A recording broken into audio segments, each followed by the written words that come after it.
It's on, John. Hello there. Hi, John. How are you? Have I got my picture there yet? No. No.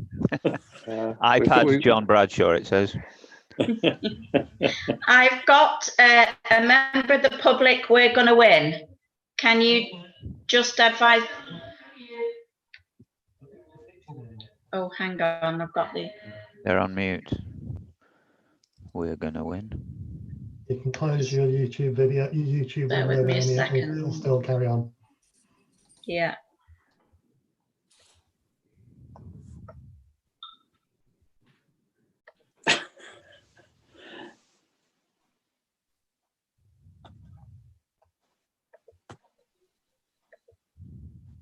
Sorry to keep you, lads.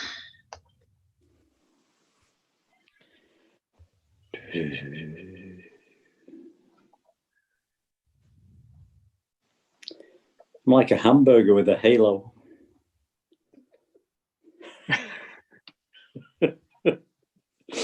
You know, I went through the whole of Daresbury's Parish Council meeting last night where they couldn't hear me and I couldn't hear them. And I gave up after half an hour trying to fix everything, and no, nothing happened. Well, I can hear you, but I can't see anybody. Can anybody see me? Yes, Yeah, I can see you. Simon, Adam, Steve, John.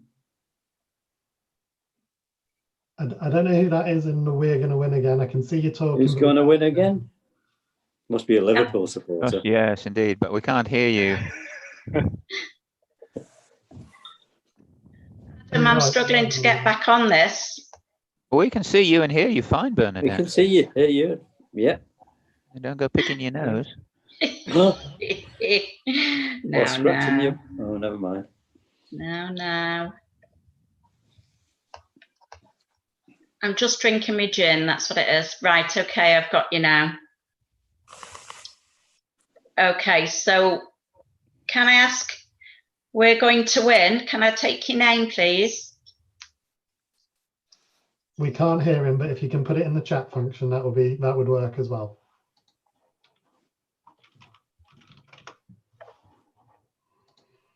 Right, Tom's here, so I'll just admit Tom. Okay.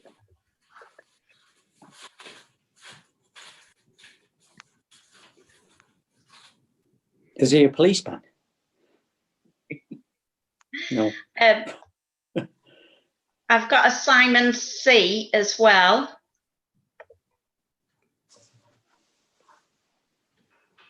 Yeah, they're all on mute. Bernadette, Yeah. you need to unmute everyone if you can. I'm trying.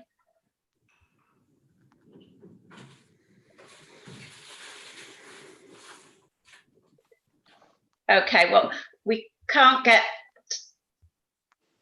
them to jump in at the moment and give us their name. So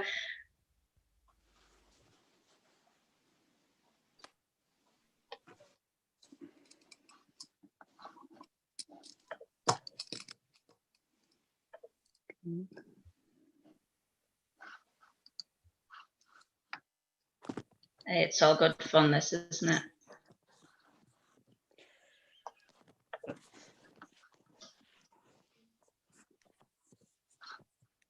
So I've got gallery view, Adam. Right, okay. Welcome, everybody. Oh, we're going to win. I can see you now. Who are you? He can't talk because we can't hear, but if you can put it in the chat, that would be very welcome. You click on the little chat speech bubble at the bottom of the screen. You can then type in.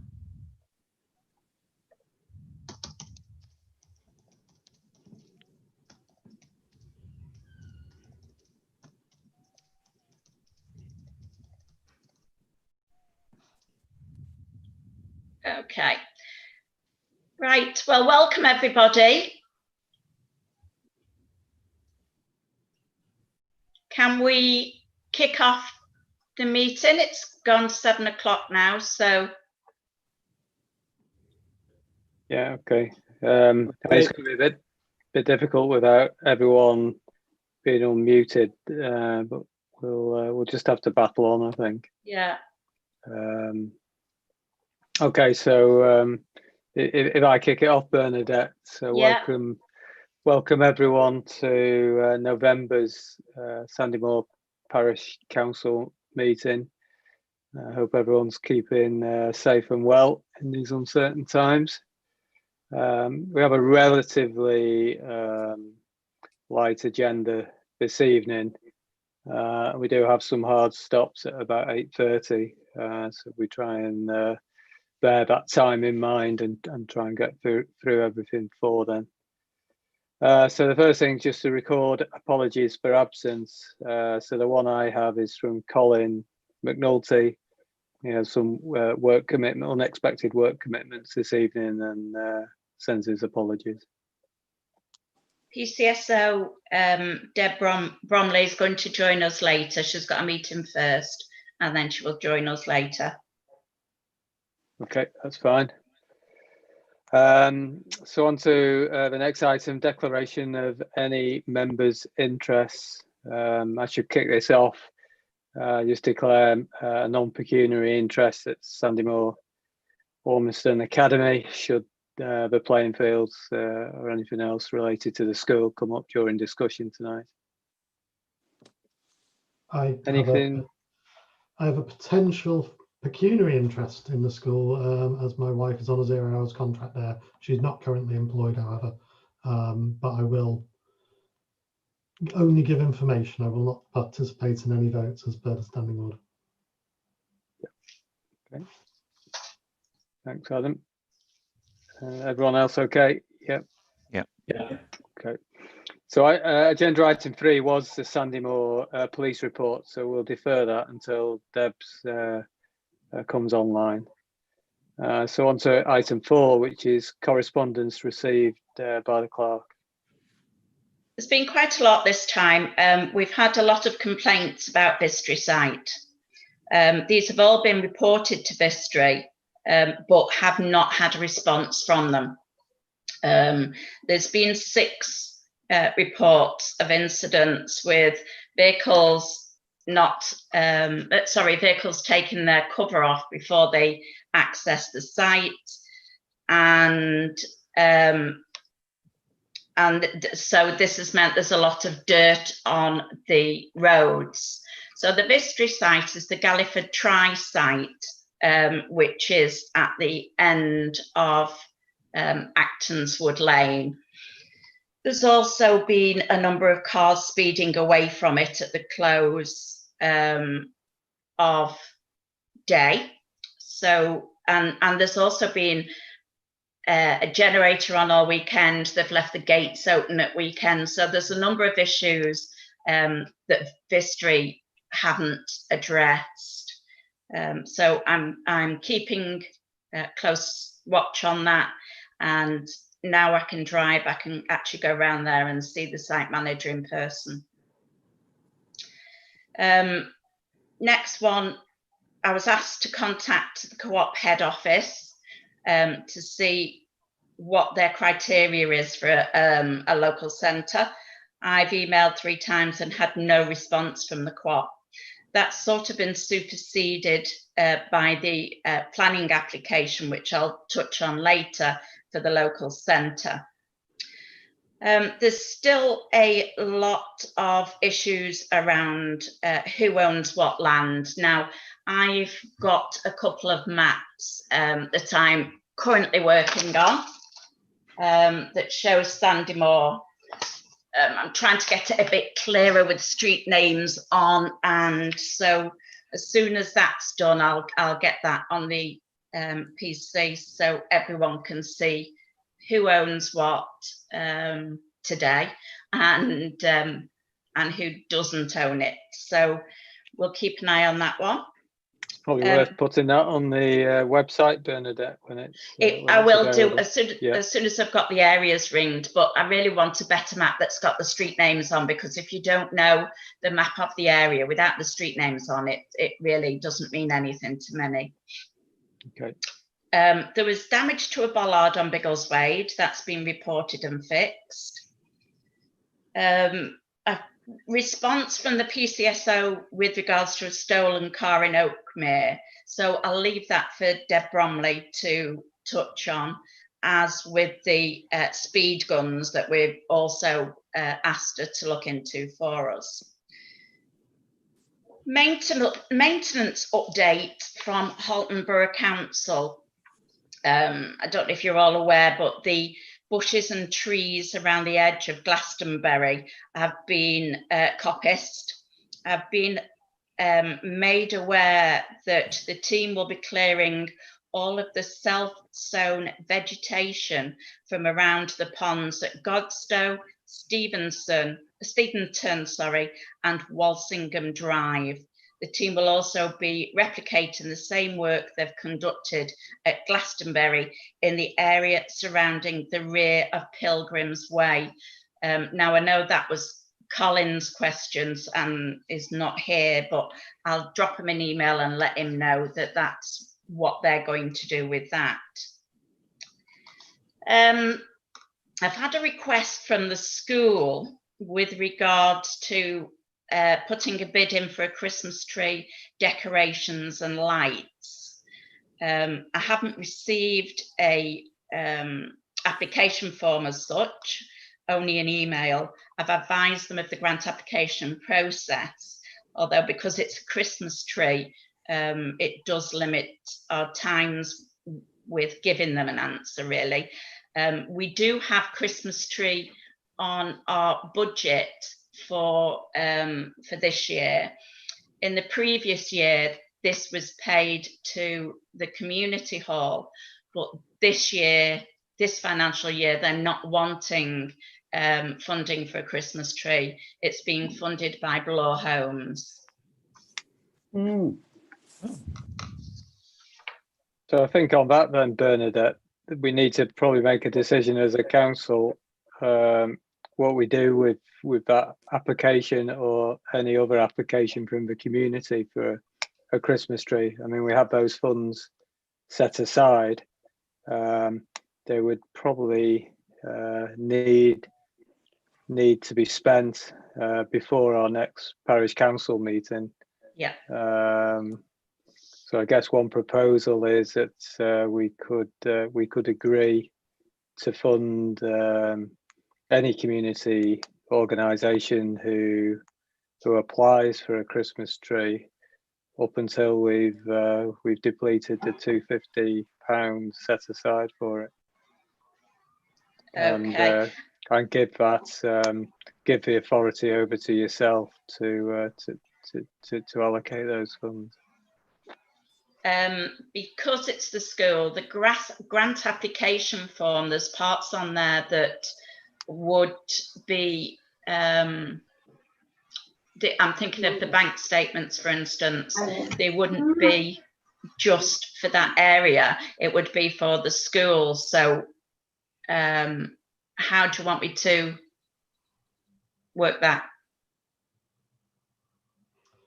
We're talking what the budget was 250, was it? Yeah. That's what we allocated. Well, in the whole scheme of what we look at, relatively small amounts. Do we know how much they want? Sorry. Well, it was the 250. Okay, so they wanted the. All right. Okay, so if we're going to take a vote on that, and I'll step out of any voting on that, and I guess Adam will as well. So it will be down to the three remaining councillors to make a decision on that. I mean, just before we go to vote, I mean, the only other area that's reasonable would probably be one of the roundabouts. If we could put a tree there. Now, I know we've investigated it before, and getting the electrical supplies and all the rest of it was deemed to be quite difficult. I can't think of another area on Sandymore we would do it. Joe, was it clear from what the school mentioned where they wanted to put the tree in the school? No. Like, is it going to be back round the back where only students can see it, or? No, that's not been stipulated. I have asked, but I haven't had a response as yet. But the email from the school only came in on the 16th at 12:40. Yeah, I mean, my view of it would be if it's somewhere, you know, out on the corner by the roundabout or something where large number of residents will be able to see it and enjoy it, I'd be positive. If it's going to be hidden away in the school, the backyard of the school, then that would be less appropriate, I think, as a use of our funds. And also, are there any other limitations or stipulations we want to put on it? So, say for example that someone happened to listen when we put this on YouTube, or happens to be listening at the moment, and another community organisation apply that actually are requesting it in a way that might be, you know, not hiding a Christmas tree around the back of the school, might be more useful for the rest of the community. Then, are there any other stipulations other than saying once we've spent the 250, then that's it? Well, I think because we haven't had any response and any more people contacting us for the Christmas tree, and because it's such a late stage, if they sent in a application now or an email now, then it wouldn't then be heard from the full council until next month. Which is going to be a couple of days before Christmas. For me is, when do the school break up for Christmas? I should know, but I don't. Pardon? All Sandymore break up on the 17th and Moore break up on the 18th as the two schools.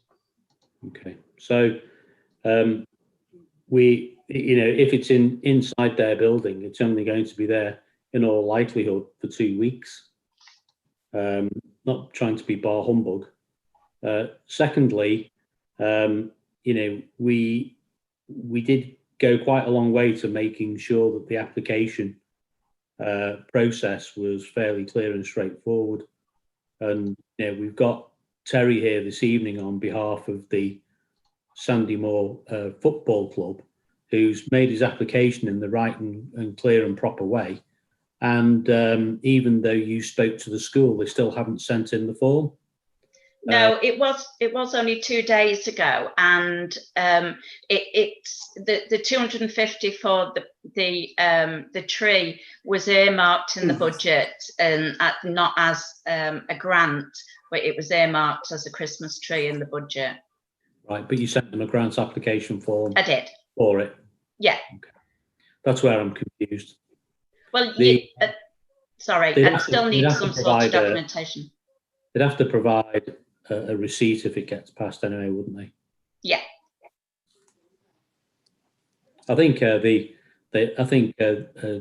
point that's been raised is the right one. Is, you know, is it going to be available for the community to see, or is it going to just be there for the next 2 weeks inside the school and then it's gone? Okay, so the decision is, if it's going to be outside for the community, do you want to vote? Then it's a yes for me. And for me.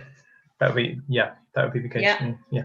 It's 3 yeses. And if it was for inside the school, I would be against that. I don't think that's good use of the community funds. I agree. Especially as Steve has pointed out, it would be unavailable to anybody once the school's broken up, which, I think that'd be a waste. Yeah. Okay, I'll go back to them with that. And then, Chair, are you going to delegate me to authorise or to approve that outside of the meeting? I think given the vote, it's quite clear on the stipulations. So as long as it's consistent with what the council just advised, I'm fine with that. I guess also if it falls through and another community group comes forward with a proposal, then I guess as long as the similar guidelines apply, then I'm happy for you to make the decision, Clark. Okay, thank you.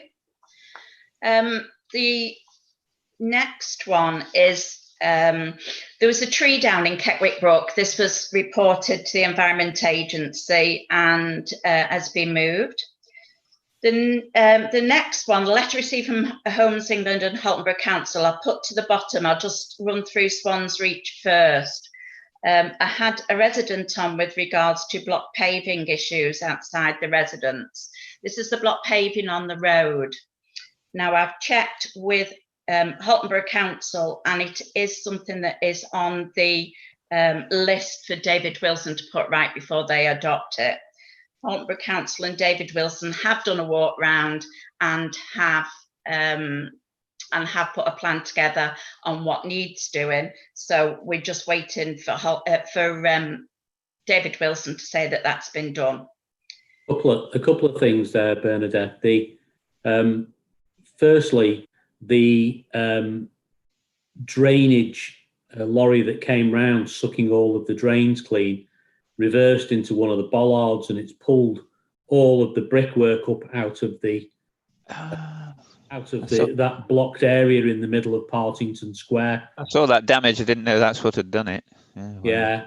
And, whereabouts? Which so right on the central part of Partington Square. Well, Partington Square is where it's the crossroads. Yeah, those bollards are due to be replaced within the David Wilson adoption because they're not standard. They definitely are now, because one's got like half a dozen bricks hanging out of it now. Yeah. Secondly, the thing that I find mildly amusing is that I was there the day that the council came round with David Wilson Homes, and they were diligently marking up everything with a yellow crayon about all the things that needed dealing with. Anyway, the weather's worn it all off. There's no sign of it. Anyway, so I've got no idea how they're going to remember what they were supposed to be doing. And the guy from David Wilson Homes said that they were going to do all this work before Christmas. So that window is narrowing rapidly along with the weather. Yeah, there are photographs as well with Halton Borough Council on the work that's going to be done, and it is listed. She has got a sheet of work that needs to be done. So there is. It's not just the yellow marking. It has been gone through as well, and they've got a list of them. Right. Okay.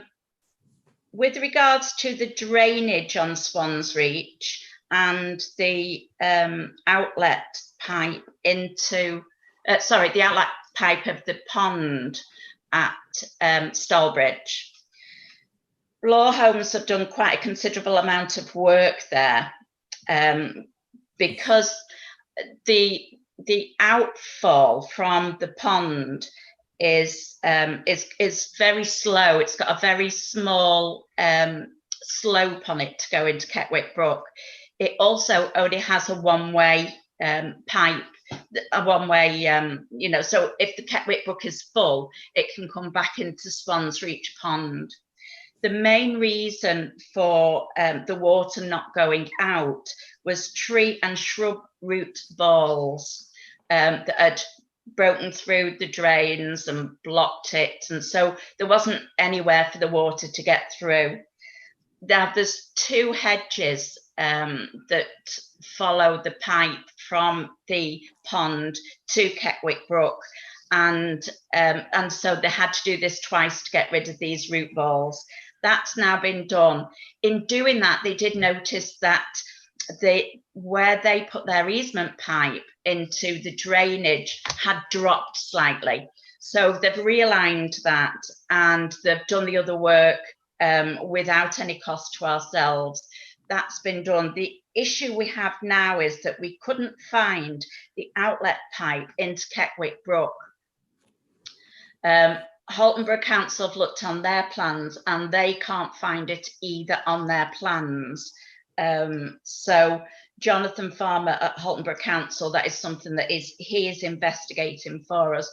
This is all part of when the Environment Agency came down and said that a lot of the outlet pipes from Keckwick and into Keckwick were blocked, and that Keckwick Brook had not been maintained sufficiently, and that was down to Halton Borough Council to do. So the Environment Agency and Halton Council are looking into those. Sorry, they couldn't find the outlet pipe from what into Keckwick Brook? From the pond into Keckwick Brook. So the They pipe they were couldn't working find where it on, was. the No, pipe they were that's- working on, they couldn't find where that pipe eventually went out into the brook. No. So it's that overgrown, the brook, that there's a few outlet pipes, especially around by the school, that you can't even see because they're that blocked up. They haven't been maintained at all. Wow. And so there was 6 of us trying to find this outlet pipe. Halton Council have looked on their plans and can't find the outlet pipe. So it is one that will continue until that's found. But at least it's flowing now because the root balls have gone. Okay. So it is going out through the outlet pipe somewhere, but they just don't know where Absolutely. the outlet pipe is. Okay. Now, when Blaw was there doing that work, I mentioned to him that we had an issue with runoff from the field above, which is where the site 2 for Blaw is going through plan application at the moment. And so it's one of the things they've taken away to go through with regards to how they're going to make that site drier, so it won't come back onto Swans Reach. It will be diverted through drainage pipes into Keckwick Brook itself. Okay. Okay, yeah. Does that make sense? Yep, thank you. It does, but if there's no one-way valve, then if the brook rises higher than the level of the pond, it's bound to flow back up into it. It will. Yeah. And that's why it's important that we get to find out where the outfall pipe is. Mind you, if it's raining hard, then even if there is a one-way valve, the pond's going to fill up because the water's coming down off the fields by the railway, and it's got nowhere to go if the brook's full. So That's it's right. probably not actually going to make a huge amount of difference.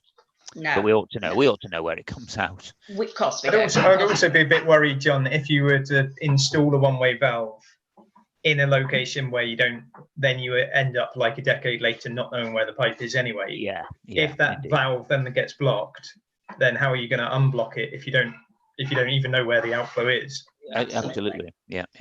It all needs to be maintained and cut back by Halton Council. The Environment Agency have told them that and sent emails out.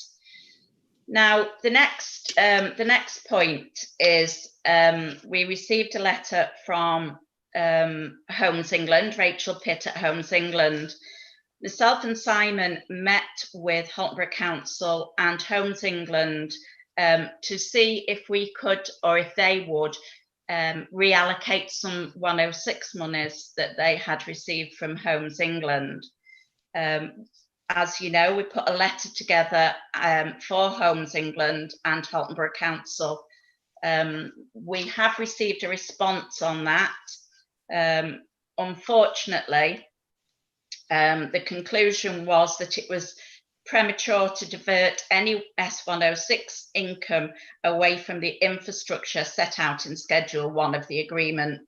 That agreement is between Homes England and Halton Council. So they had, I mean, there are further notes on that I think you have seen as well. Given that the monies were set aside in Schedule 1 for the 106 deed of maintenance of the playing fields, we have asked if that's something when they will look at, and if it can then be transferred to Sandymore to either go in the SINC fund or to go on other projects within Sandymore itself. That was sent over Monday, Tuesday. So I await their response to see what they say about that. A bit of sad news that I'll do next. I've received a letter from the Mayor's office. It's with great sadness that I write to inform you that Councillor Keith Morley passed away Thursday, the 12th of November 2020. Councillor Morley was first elected in Halton Borough Council, May 1988. He was the Mayor of Halton in 2011-12. Councillor Morley is survived his wife Sheila and son Mark and Brett. A private funeral service will take place at Widnes Crematorium on Friday, the 27th of November at 10:30. Donations can be made direct to Halton Haven Hospice, family flowers only. So that's just for your information. Maybe should we send just a letter of condolence through from the council? Yeah. Yeah.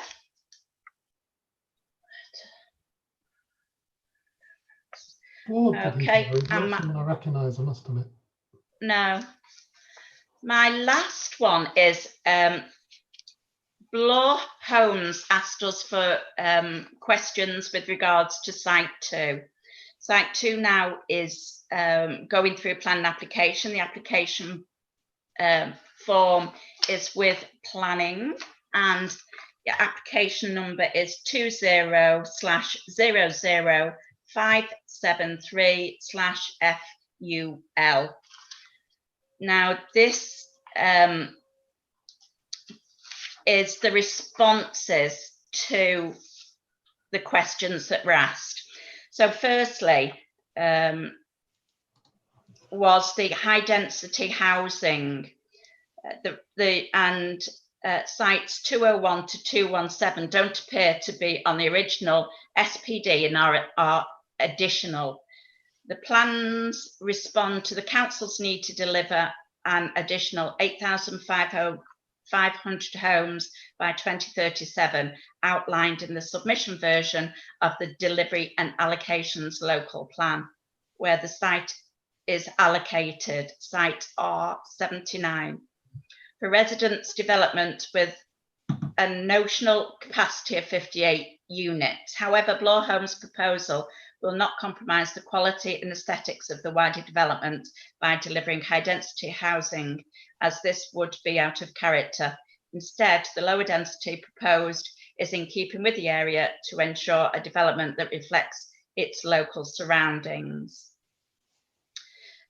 Council's comment seems to manage the road traffic away from Swans Reach, which is not designed to take the traffic it has. It does connect to the rest of the area footpaths, which should be positive for the community adhesion. Now, there is a map that Bloor Homes have issued with regards to this letter, and they have made amendments on that plan. Vehicular access will be taken from Warford Lane via the existing Beamish Place, so the back of the school. Yeah. They have got two walkways into Swans Reach. One is by the pond itself, and one is a little bit further up by the gate. So they're looking to get two walkways onto Swans Reach to make use of the public open space. They've actually taken away the path now that ran down to Keckwick Lane. What, the sort of canter track or the rough track? No, the on the other side of the bridleway, on the first plan, there was a path that ran in the grassed area Down right and exited off the Keckwick. Right. That's now been taken away. Oh, okay. One of the reasons for that is probably that we mentioned the bridleways because they didn't run through the estate, and this is something that both Halton Borough Council and Homes England are very keen, as well as ourselves, are very keen that the bridleways do link up, and they are meant to link up once all the developments are completed.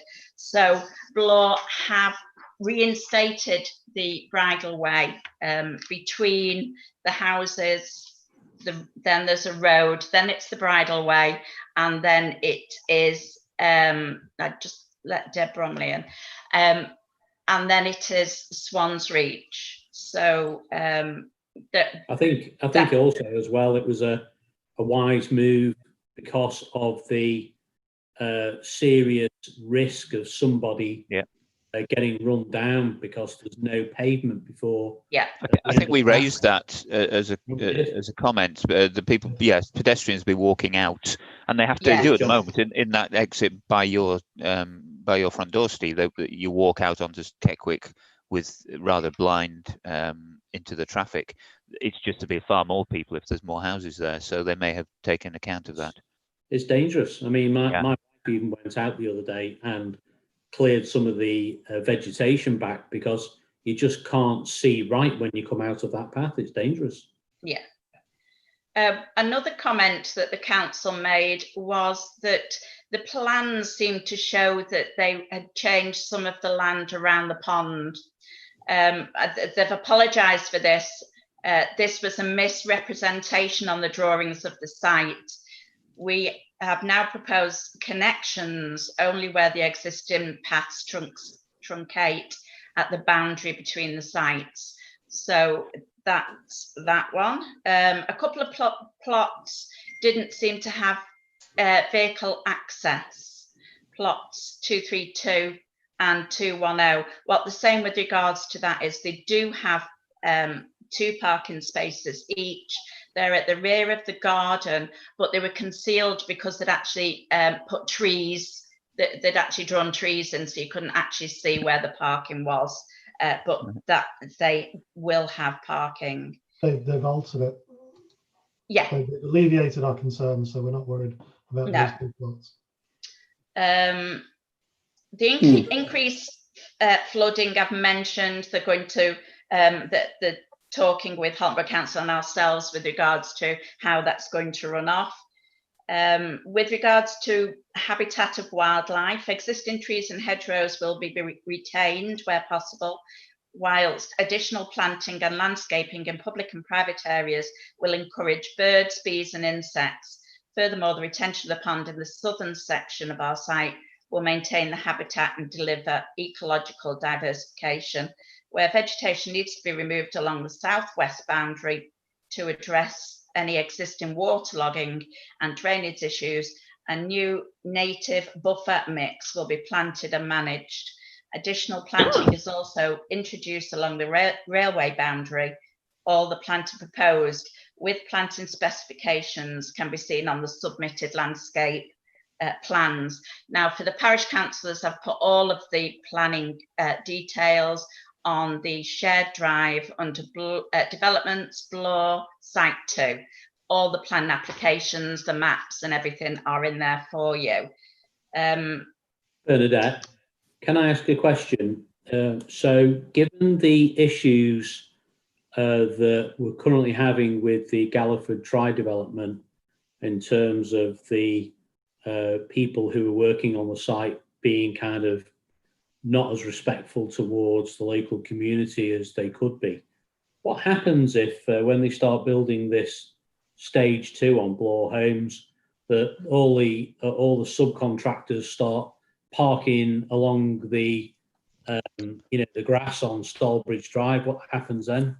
No, there won't be. They've still got the site office on site 1, and they'll still be coming through site 1 to access site 2. So there is no reason that they will come down Swans Reach to park. Saying that, we have a meeting, myself and Robin have a meeting with Bloor next week to discuss the POS and the public open space on both site 1 and site 2. So it's something that I will make sure that the developers know that they cannot park on Swans Reach. Yeah, I think Steve's point is a very good one. Yeah. If you're a subcontractor coming, I don't know, from the Moor direction, you've got a choice of just popping into Swans Reach and parking on the grass opposite Steve's house, or you've got to drive all the way around the back past the school through the school traffic and park up in and then walk or drive all the way back down. It's not I think actually very that tempting. Yeah, it's not actually that far actually from site 1. I've been on site 1 and saw where it was heading for site 2, and it's not a great distance. Plus, part of the road's already in, so it would make sense for them to park there. They're probably still going to be finishing off on site 1 are then going to site 2. But it is certainly something that I will have a word with them and make sure that that doesn't happen. Otherwise, I'm going to have to ask Deb Bromley to come down with a few clamps. Yeah. They do actually define how they're going to get in there in the access statement and design Yeah. statement. Yeah, And yeah. that's from the approved Warford Road in the Yeah. other planning application, so it's in Beamish Place effectively. So we just need some assurance that they're going to stick to that. So there's just a couple more questions that we asked them. The first one being to reduce litter and dog fouling. And they are going to work with us to put in more bins, etc., to make sure that that doesn't impact on the local community. Given our problems with adding more bins and Halton's rounds, yeah, it's not us they need to work with. They need to figure out how to force Halton to do a bigger absolutely. bin round. Yeah, So we need to actually point that out and say, we can work with you on placement, but you need to negotiate with Halton as a condition of planning to make sure that can occur. Yeah, Halton Borough Council are putting additional bins in. They've put them in Warrington Road, on the other side of the expressway, and so yeah, it is something that is on the radar as well for the Bloor estates, with regards to. Sorry. Can we make sure we capture it in our response? Yeah. Loss of privacy. The site is slightly different level to Swans Reach. This is due to a gradual fall from east to west. However, whilst the majority of the 45 proposed new properties will sit slightly higher than neighbouring existing homes, there will be a minimal impact on the privacy of existing properties due to the distance between the existing and the proposed new development. There will be a minimum distance of approximately 35 metres between properties on Stalbridge and the proposed new homes, which is well in excess of normal residential interference distances. The runoff we've talked about, and the area of public open space we've talked about. They're very happy to talk to us. Bloor are very community spirited, or have been so far, and I would expect that to continue. We've not had a problem on site 1, and it's them that's approached us to talk to them with regards to the POS for site 2. Can a copy of that be put on our website, Bernadette, so the residents can see the issues we've raised and the responses? Yeah, do you want me to put it on Facebook as well? No, just put it on the website. Yeah. Website. Okay. John Bradshaw put in a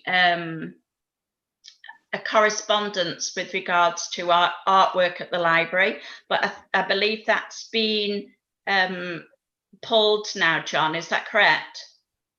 That's correct, Colleen. Colleen. What did you call me? That is correct.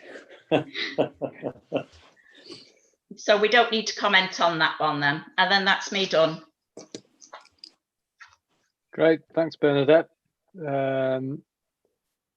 So I see Deb Bromley's joined us, so we can go back to item 3 on the agenda now. So that's the PCSO report for this month, if that's okay.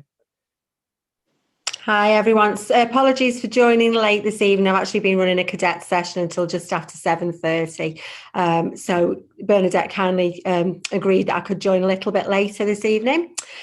So I've looked back on the last sort of 30 days of incidents. Some of them were included in the last newsletter that I put out, because some of them were, were obviously included in October. So you may already be aware of these. So overnight on the 21st of October, there were 2 bicycles stolen from Wisbech Close from an insecure garage. Again, another insecure garage on a Bitterswell Court. There was a bicycle and a set of quite expensive golf clubs stolen from there. So it does appear to be someone who's an opportunist. They're not sort of breaking in, they're looking for something that's insecure. Because again, on the 22nd, was very close. There was 3 males seen trying car doors in the area. Unfortunately, one of the vehicles was open, so an item of electrical equipment was stolen from one of those vehicles.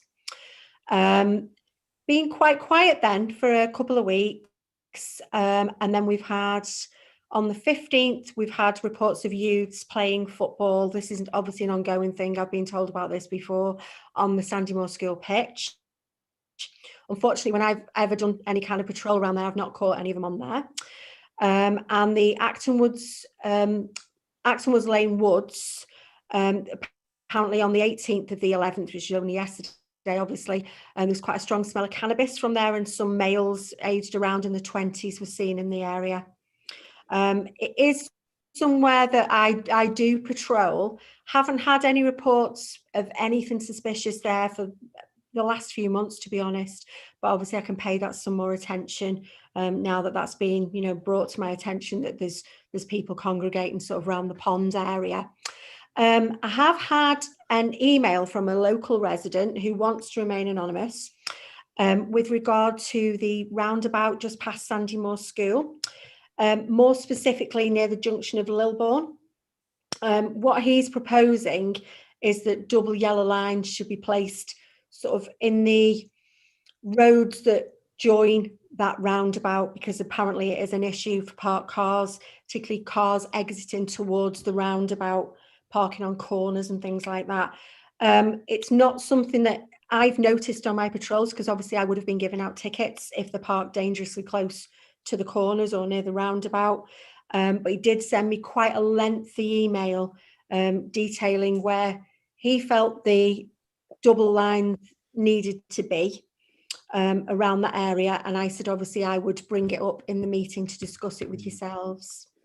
Is that road adopted yet? Do we know? Doubt it.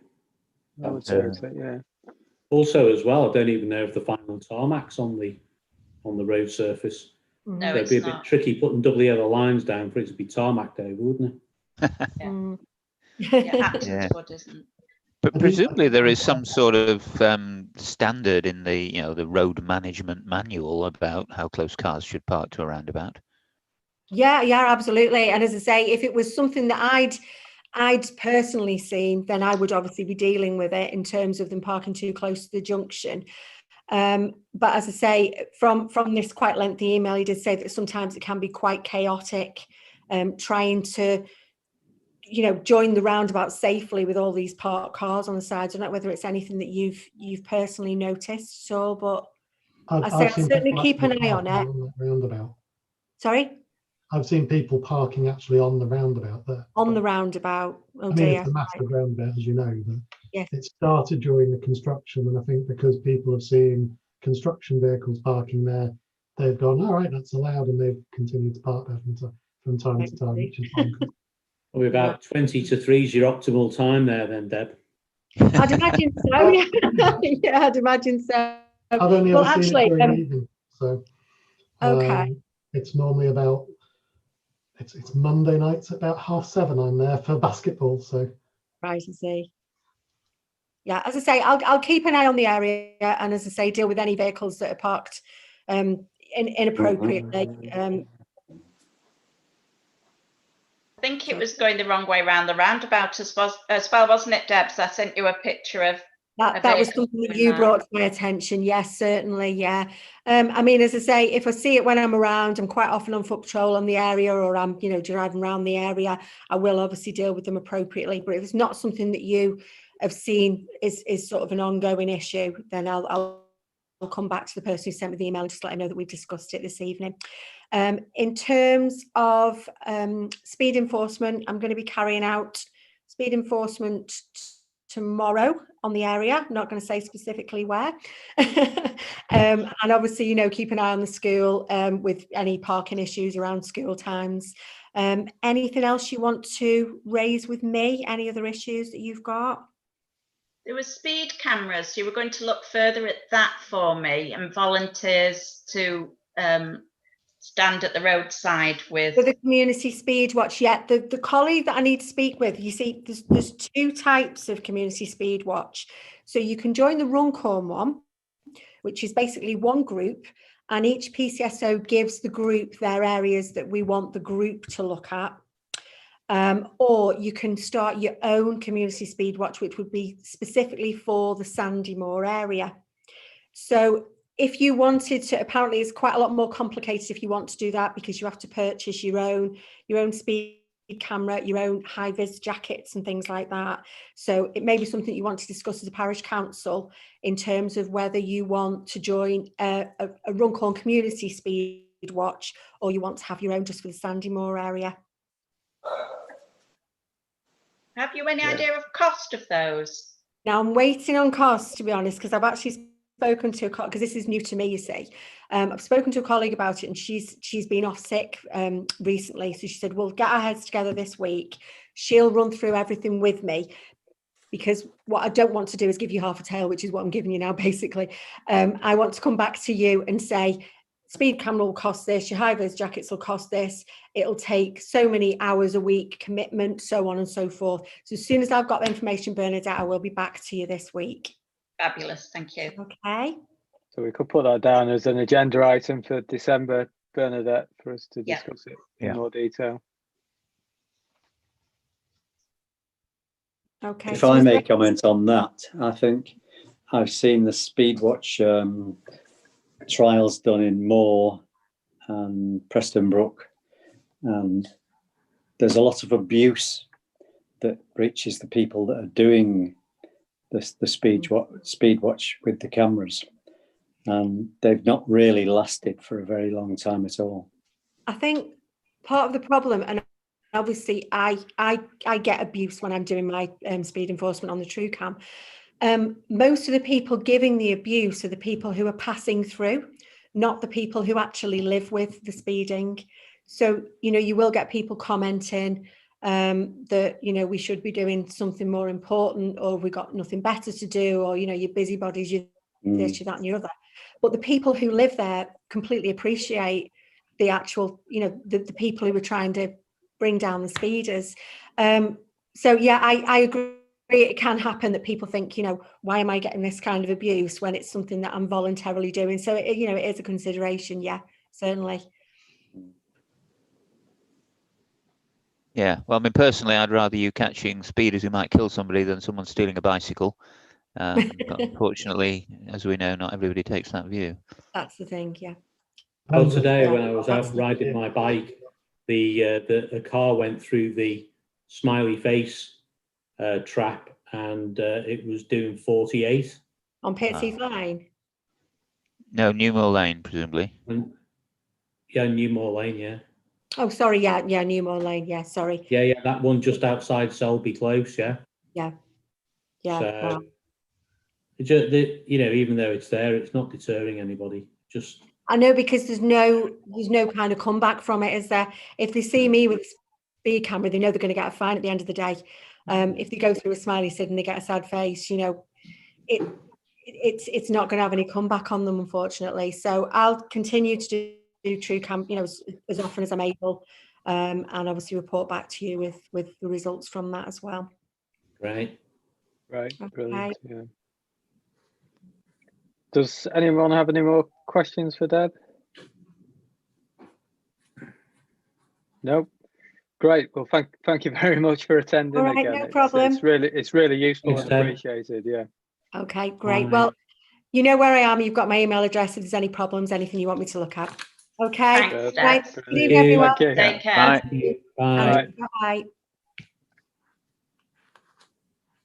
Okay, so we can move on to it's item 5 now. So any questions from the public that have not been sent to the clerk? So we only have Terry on the call at the moment. We are going to deal with your grant application when we get onto finances in a moment. If you have any other questions you want to ask, so now's the time. Can't hear him. Okay. You have to ask it in chat. Yeah, you could ask it in chat if there was one. Okay. If you do have any questions after the meeting, if you send those to Bernadette, then we will endeavour to answer those as best we can. Okay, so if we move on to item 6, which is comment on ongoing planning applications. We've talked about the Bloor new development, I think, haven't we already? So that leaves an update on the local centre. So the local centre, as you know, went through planning committee and was passed through planning committee. I've been in touch with Scott Ashall at Lane End Developments, and they're very keen to come to one of our meetings, introduce themselves properly, and to get involved in the community of Sandymore. So I was going to suggest asking them to January's meeting. Yeah, great. Fine. Yeah. Yeah. Okay. That's it then. Okay, brilliant. So item 7, then a bit of housekeeping and administration. So minutes from the last meeting in October. Has everyone had a look at those, and are they happy with those minutes? Yeah. Happy. Nothing I saw that was a problem. Yeah, happy. Okay, great. I was also happy, so I will sign those off, Bernadette, and drop them around to you. Thank you. Okay, so now we move on to finances. So this would be something that Councillor McNulty would normally go through. So in his absence, I will start off. So in terms of the last month, in terms of receipts, payments into the council, that's totaled £7,789.67, and that's presumably the dividend, Bernadette, Yes. from the dowry. It is. We have to look after the public open space. In terms of payments, we need to make and authorise today. They total £2,998.58. That's split between salary, clerk's salary, clerk training totaling £115, website costs of £75 as usual, Office 365 subscription at £17.60 before VAT, and our surveyor's fees, Mr. Brocklehurst, which this time totaled £850. So Robin had sent a report in detailing the work he'd done. I think that's in the information packs associated with this It's meeting. not. I was going to ask Oh, that. I've gone through and checked them off, but I can't see Robin's, so I can't verify that. Right. I have a paper copy of it in front of me from the clerk. Would it be possible to drop that into the folder, Bernadette? Of course. Hang on, do that now. I've been checking them while Debs was speaking, so I've only just noticed. Okay. If we do that, then I guess the thing to do is, if we can approve payments, assuming everyone's happy with that. I was going to say, if you want to move down to the grant application while Terry's here, and I'll just look for Robin's document and drop that in for you. Okay. Terry's not actually here at the moment. He dropped out to come back in. Can you check if he's looking to come back in? No, Early. He is. Simon, if you've got a copy, what was Robin's work for? Let me just dig it out for you. A big pile of papers here in front of me.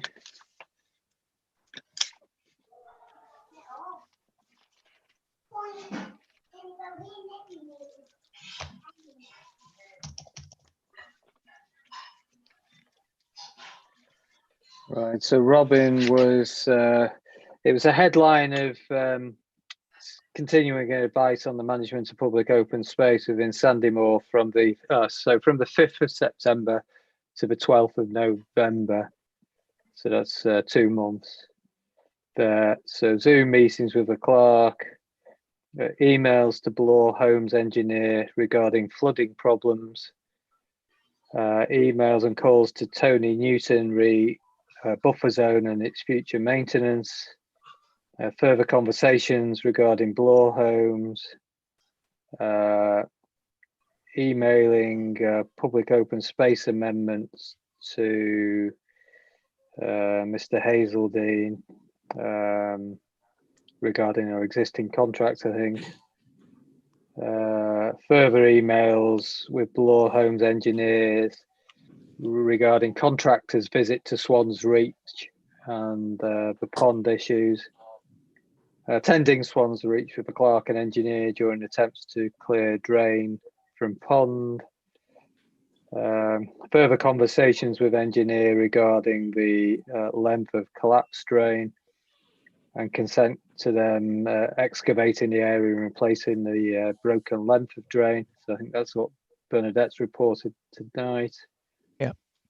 Further emails to Barrett David Wilson Homes and Clark on matters general, and finalising schedule of one-off tasks for the clerk. So it's actually on. You've asked him to do, because that was obviously where we were. I think it is everything we've asked him to do. It total 8.5 hours work. His input is declining month on month at the moment. So I think that is consistent with what we asked. It's actually in the current folder in November and in invoices. Oh, it's just gone on. There we go. Yeah. I'm just very aware it's a massive chunk of our precept that we spend there. It is. What I envisage doing is when we're talking to Bloor about the POS, then that will include Robin's charges as well. So we will get some back in the POS on that, because I think that's only the right thing to do. Yeah. Okay, so if everyone's happy with that, can we authorize those payments? Yeah. Yeah. Okay. So I Chair, guess can I ask a question? Yes, you can. It's just generally about your management of the local green spaces. Do you feel that it was a good move to take the responsibility onto the parish council rather than leaving it with the council? In all terms, I'm just thinking that Daresbury, I mean, they only have 100 and odd houses at the moment in Daresbury, but there's 800 and odd plus new homes going to be built there, and it's going to be a great big difference.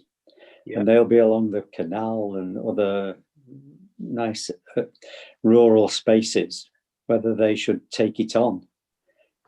Yeah, it's a good question, and it's one we've grappled with on the council. I mean, our overarching aim is to adopt public open space so we can maintain it to the standard that we want within Sandymore. That comes with a rider, though, that we can only do that when it makes kind of financial sense for us to do it. Once we take on these contracts, the dowry that comes with the space has to be sufficient to maintain that land in perpetuity. And this is one of the problems we're having with a couple of developments at the moment. When we've run through the numbers, the sum of money is just not sufficient for us to do that for any length of time. At that point, we're having to decline some of the newer areas,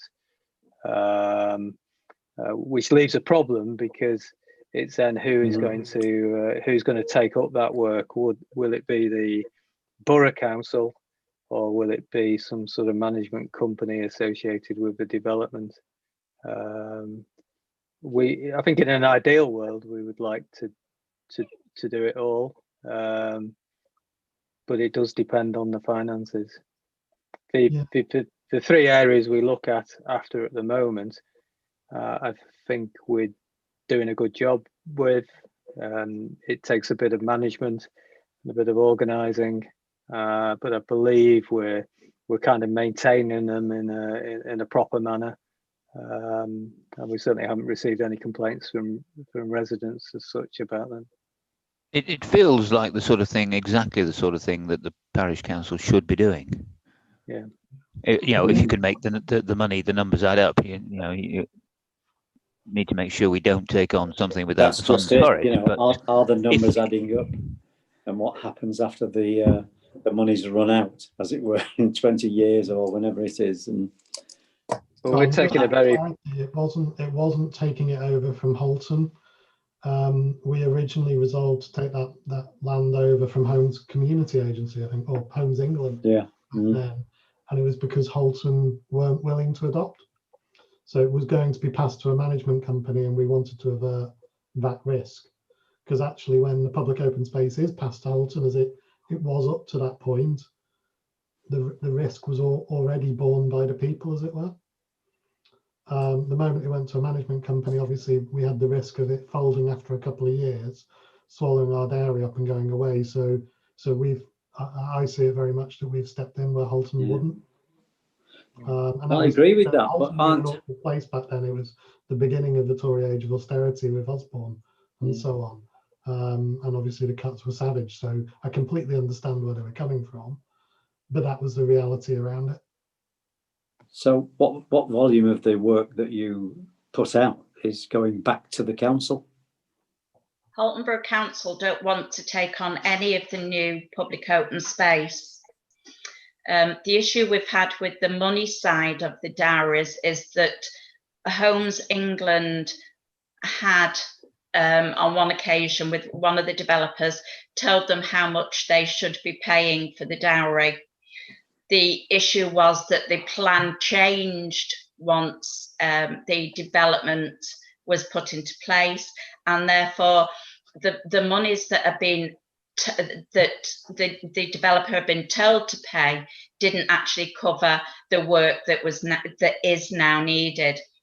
The difference now is that with Bloor Homes, for instance, we are going direct to Bloor, and we're looking at what POS they're going to put in there and how much it's going to cost at an early age. So we're proactively looking at the POS as opposed to trying to pick it up once the development's completed.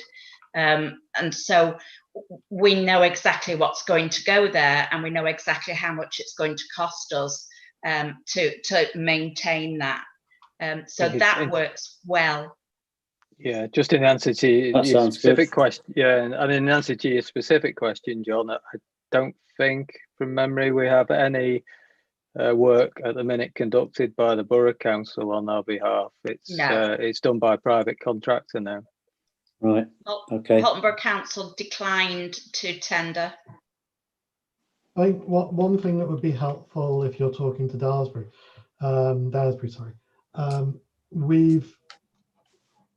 we've taken a decision, or we've reinforced the decision 3 or 4 times since the original one. Is this something we continue to want to do as a parish council? And each time it's unanimously being seen as a yes with all of those parameters. Yes. Sure, we can pay for it with expected investment returns. It's been a yes. And I suppose on the back of that, there's a little bit of a, if it does all go wrong, if our investment doesn't perform how we expect it to be, we have a large amount of houses on which to call a precept upon. So if we do need to raise some money, the individual amounts would be relatively small to protect it. So, well, I think as an organisation, you, as representative of your residents, you've got much bigger a piece of what you want to do, don't you? Yes. It also means that the residents know who to contact if there's an issue, because at the moment nobody knows who owns what, who's maintaining what, and because the developers, we can say with our public open space we can deal with it, but if it's with the developers, then the residents are having to contact the developers and not getting very far, because obviously they've sold all the houses and they move on. And so it's that continuity for the residents as well, and that assurance that someone's there to pick up any issues there may be. We are Thank you very much, Bernadette.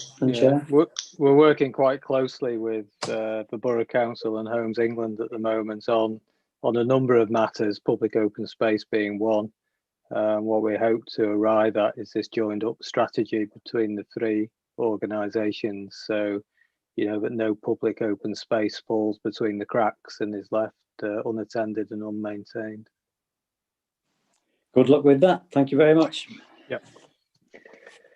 Okay, so I guess we can move on to grant application next.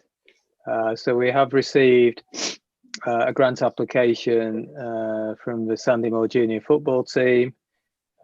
Terry's here this evening to represent that organisation. I'm not sure, can we hear you? No, you've logged in again? No. I just sent on the chat bit a suggestion to Terry for what he could click if it's available on his screen.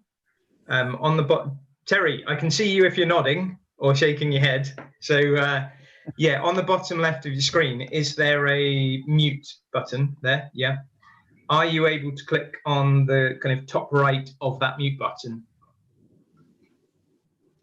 And when you do that, does it then bring up a menu which at the top says select a microphone and further down select a speaker? No. Okay. Maybe it's just mine then. No, mine's the same. Mine's the same. Click on that up arrow to the right a bit and you get that menu. Well, if we discuss the grant application and then any questions to be asked to John, we can ask and he can reply via chat. Terry, you mean?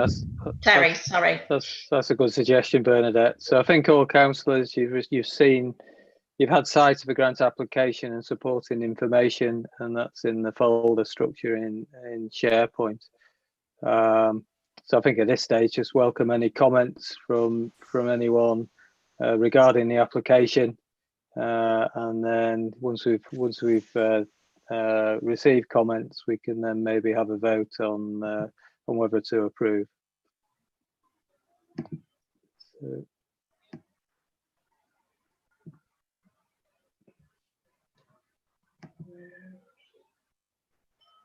no. Find the application again. Whilst Tom's trying to sort this out, does any councillor want to say anything about the application? Any thoughts on it? I think when we looked at the information, Terry, which I appreciate you sending in, because it's a new grant application form that we've adopted, it showed that the finances of your organisation look pretty healthy. One of the things that we were wondering was why you're not able to raise the money that you're asking from the parish council through your own subs that you take. That was my question. Yeah, I had similar. It was asking how many houses to pay for what's effectively one team of what, 15 kids? Because it's only one age group, I understand, as a junior football club. It's not multiple.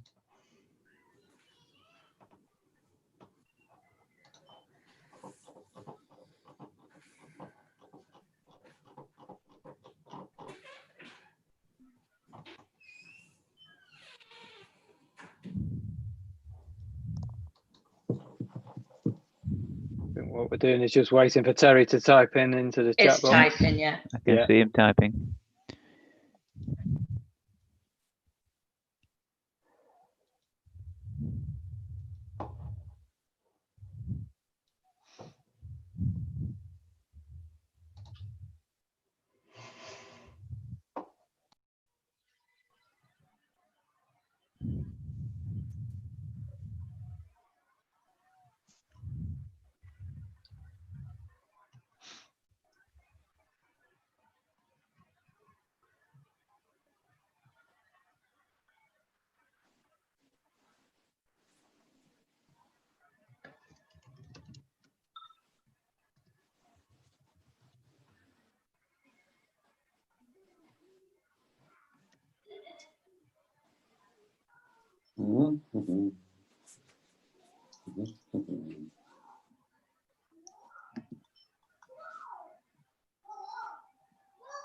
Does any councillor have any other questions that we may want to put to Terry when he's typing away? Can do it, answer them all in one go.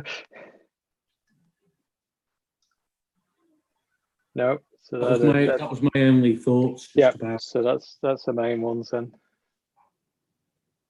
Well, is this, and also as well, is this the second time the application, or is this the first? There has been a grant application issued in the past. Which that kind of broke the rules a little bit on, because it wasn't necessarily about capital, it was about initial hire of the playing fields. Actually, it was to get them up and running, which we did agree to at the time. When I say broke the rules, it's the guidelines weren't quite there, but it wasn't, we weren't doing anything wrong or anything illegal, just for clarity. Wash me an apple. Okay, so Terry's replied. Yeah, I've seen that. So that's good. So yeah, so the account is healthy, but I have lots of things I wanted to raise this evening regarding replacement of equipment and the desire to bring the club into the community. So that's rather than playing outside Sandymore, that's bringing it into play on the playing fields, I presume, by the school. Judith's been in touch with us as well, Terry. So she's made us aware that's something that you're looking to do as well, to move on to the onto the pitch. And I suppose I'm struggling with a little bit about spending money, which is only going to give a very, very small section of the community a benefit, because it is just one team that's running. What other options in terms of things like sponsorship that I've seen other teams do have you explored? Because if you're, where I am at the moment, and I'll be completely upfront about this, is a club that's generating a profit of 2,000 or a surplus of £2,000 a year, wanting to spend £1,000 on equipment. I'm very much minded to say, well, you've got that with some spare left over, crack on. And it's not something I'm minded to say, actually, it should be community funds that fund that. And I do like giving grants, it's just, it doesn't feel right. So Terry has put there that we have sponsorship. Okay. It would be nice to see this being used specifically for something, explicit to involve the community. Moving to the playing fields, I think, is a good way forward, a good thing to do. Is there anything that we could tie it more to use in the community?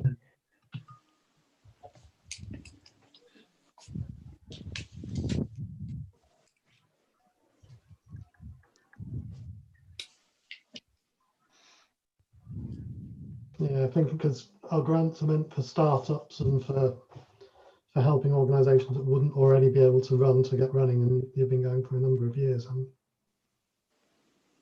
So Terry's just added, we have plans to develop the club, so that could be important, and the money there could assist that development in maybe adding more teams perhaps, or widening the age group.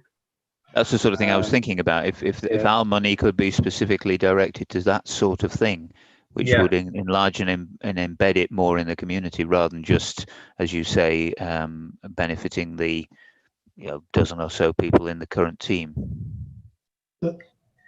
And yeah, and specifically, sorry, as you were saying, John, like growing to have more teams would seem suitable for this. Whereas I know we've written, and I could remember it being written as well, Terry, where you said to take the boys away on tournaments. Then obviously that isn't something that would seem to be very safe or feasible for doing in the next half year or so. So yeah, if we were able to, should we be in a position to like stipulate something relating to expending it on growing the club to more teams rather than spending for people to go away on tournaments? Yeah, I think that the tournaments bit, if you're getting a trip away, that should be for subscribers to pay for. That's certainly what I've experienced with my kids in their sporting activities. We have to foot up every time they go away, and I wouldn't expect my mum, who's I often use as a Sandymore taxpayer, I wouldn't expect her to pay for that. I think Terry makes an important point at the end there. He says he wants to offer extra school curricular activities. That's brilliant. So I think that is very good, yeah. You got going 5 years ago, was it? 6 years. So 6 years, and we've only had one team, and that's just progressed through and got older and older. We've missed so many years, haven't we? I think that was the original design. I remember Nikki telling us about it all those years ago, and we were hoping and waiting for a whole series of clubs underneath, but it's not happened. Yeah. And I'm really sorry to say I don't see buying some goals and some boundary posts. That's not going to do that, is it? Maybe training some coaches would. So it says recruited an extra 24 players this season. And school do not have any teams at the moment, so this, I guess, is the only outlet for that age group of children in Sandymore. Well, what's the age range of the 24?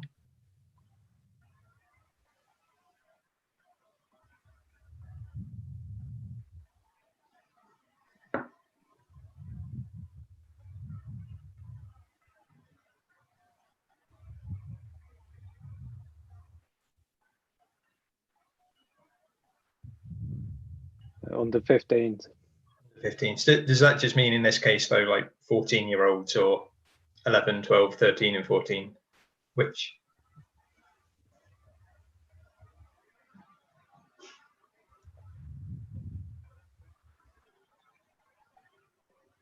Is it only boys, or do you have a girls team? Just boys. All boys, he said. Okay. I mean, this is quite. Would have been easier if Terry could speak. It's a bit. Yeah, girls are welcome, so that's fine. Okay. So it's open to both. So I guess we've had quite a lot of information before. We've had some more information now. The councillors feel they have enough information to allow them to vote on the matter. Yeah. Yeah. Okay. So if we hold a vote, then so if we just, I guess, a show of hands is easiest. So those in favour of the funding.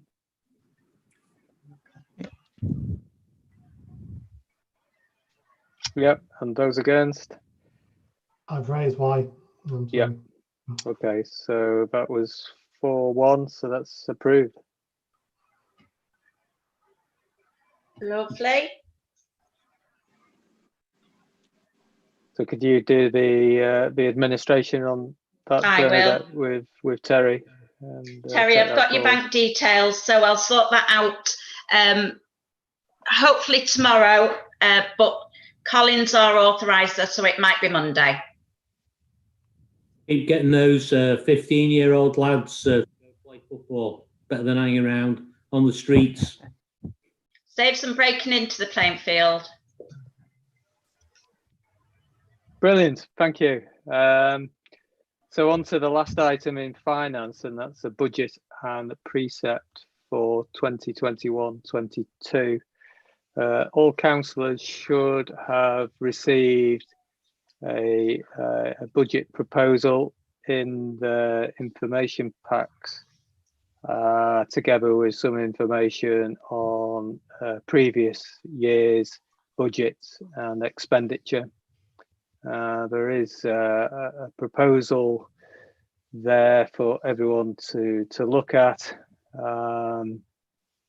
The budget is split into three pots, three areas. There's a precept budget. That's monies we expend from income we get from the precept, from the council tax addition. There's a public open space budget, and that's monies we spend from the dividend we receive from the dowries. And then there's a playing field fund, and that's a fund where we are looking to accumulate monies to repair or replace the playing fields at the end of their lifetime. So a sink fund for the future.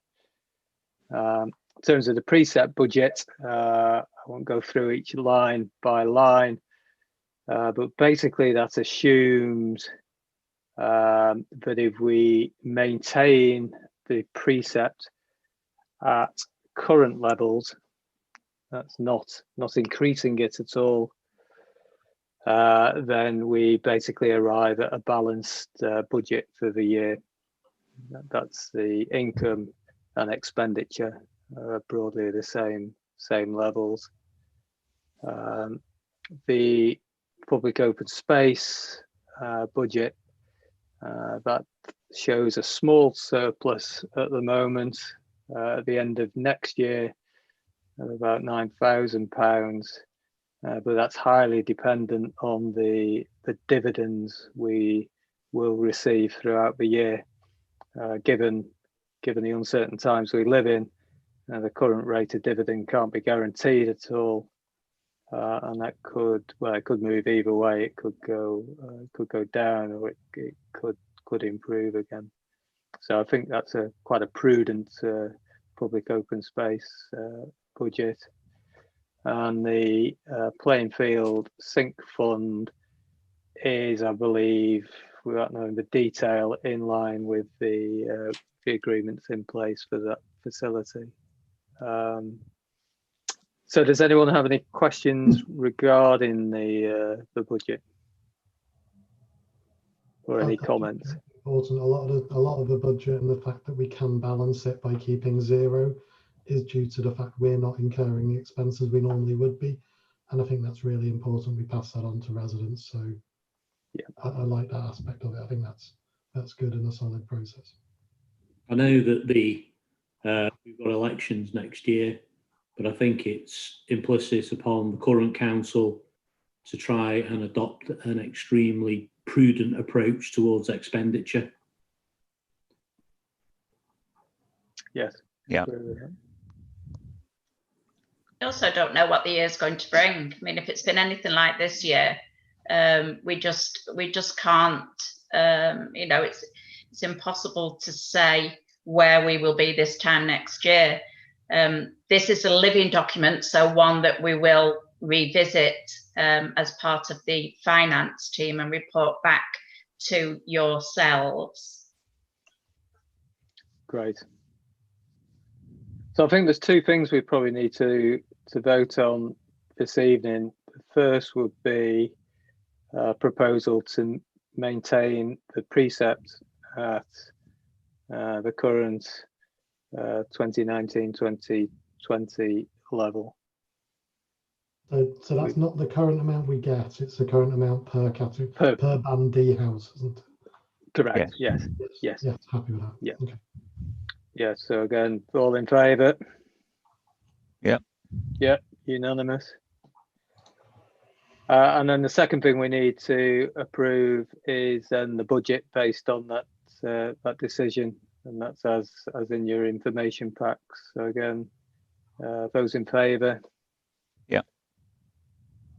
Yeah, unanimous again. So I guess if I sign that off, Bernadette, then I think at some point does that go on the website as well? Yes, it does. Yeah.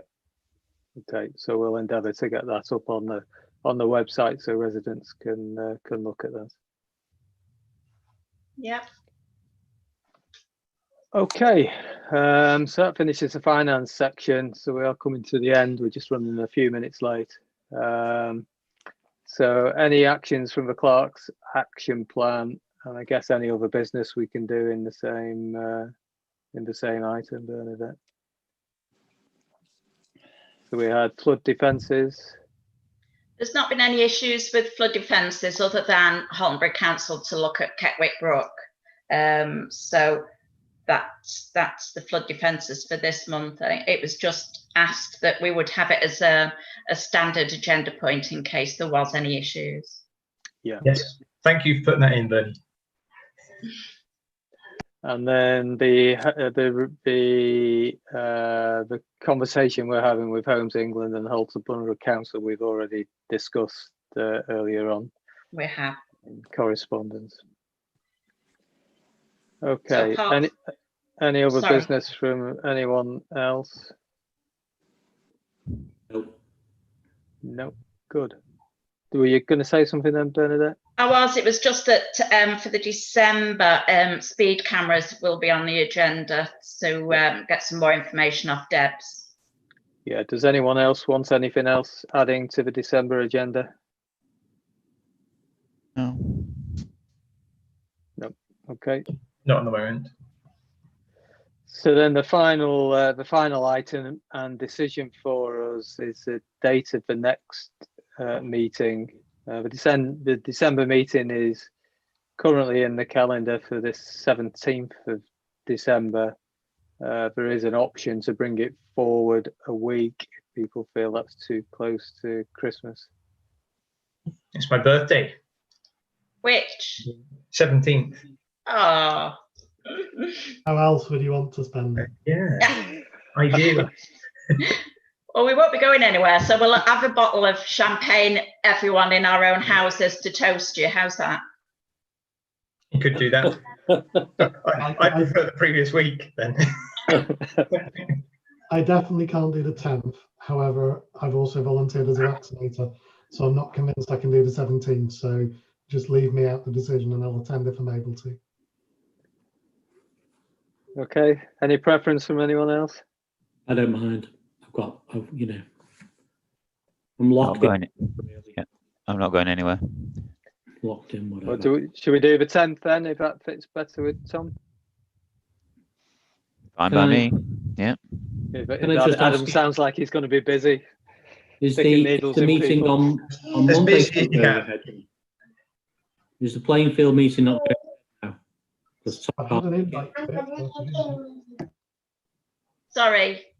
Is Something the breaking up. playing field meeting going ahead on Monday, or is it? Yes, it is. cancelled? Okay. I've sent you the Zoom. Tom isn't able to make that one. It's only available evenings. So it'll just be Steve, Adam, myself, Judith. Got a and day whoever job, Judith Tom. brings. Sorry? I said you've got a day job, Tom. The other thing is I've asked the finance committee with the working group with Adam, and so there's also going to be some seminars that Simon's asked me to attend, which I will do, and I think maybe one of the items that we still maybe need to put on the agenda then is the CCLA investment strategy. Do you want to discuss that, Mr. Chairman, at the next meeting, or do you want to wait until next year for that? I think probably we need to have a finance working group meeting before Okay. we get to the full council, just so we can pull in all the information and the options, and then at least we can present the full council with the full picture and a few options to discuss. Okay, So maybe if we try and do a finance working group in December sometime, Bernadette, if you could schedule something in, that'd be great. Probably for after the CCL briefing discussions. I think that's probably it. I can't remember when the last one was. Was it about the beginning of December? So yeah, it's got to be sometime, after, I think the 4th, is it? So yeah, I can't quite remember the date, but after that last one, and maybe before the Christmas break. And then the other thing, Simon, is that it's about maybe just having a little bit of thinking time post those. Yeah. Because there's no doubt they're going to be all about how the best thing to do is to give them all the money and let them, do with it. So I just think about some thinking time about what the possibilities are strategy wise. Is it better to do nothing, or is it better to do think outside the box? And again, just thinking about running up to the elections next year, might be a whole different bunch of people making decisions. So is it wise to do anything before then? Yeah. I think maybe for that finance working group, then Bernadette, if you work with Colin on that, I think he's a key person that needs to attend that, and he chairs that working group. So just as another question regarding the elections next year, is the handovers. So there's a completely different set of people doing the job. Is it? Do you have to hand over, or is that just it? You've got to pick it up all on your own. No handover at all. Hopefully there'll be a bit of carryover, but no, we sit for the final time in April, and after the elections, it's a entirely new council, a completely different governing body. Right. If there are some people with some conduits, then brilliant. But Bernadette as clerk is a person that maintains the continuity between and guides us bunch of idiots amongst us. So I couldn't survive without you. I know it's bizarre, isn't it? So they could. I suppose it's a bit like government. It's any tier of government. Is the one after the election, you leave a note saying the money's all gone or whatever you want to call it. Apart from Donald Trump. Well, yeah, we're not going to do a sit-in, are we? No, we're not. We're not going to set the lawyers and refuse to move. Oh, go on. Don't know where you'd sit in though. Thanks for that. okay, yeah. Thanks everyone for attending. It's been a useful meeting today. We've made some good decisions there. So stay safe, and just to reiterate to any residents watching and listening in, the next meeting will be on the 10th of December then at 7 p.m. and we will advertise that on Facebook and on the 2 display boards in Sandymore, and there'll be Zoom meeting details on that. Thank you very much. Thank you, everyone. Cheers all. Good night. Thank you. Bye, everyone. Cheers, folks. Bye now. Bye.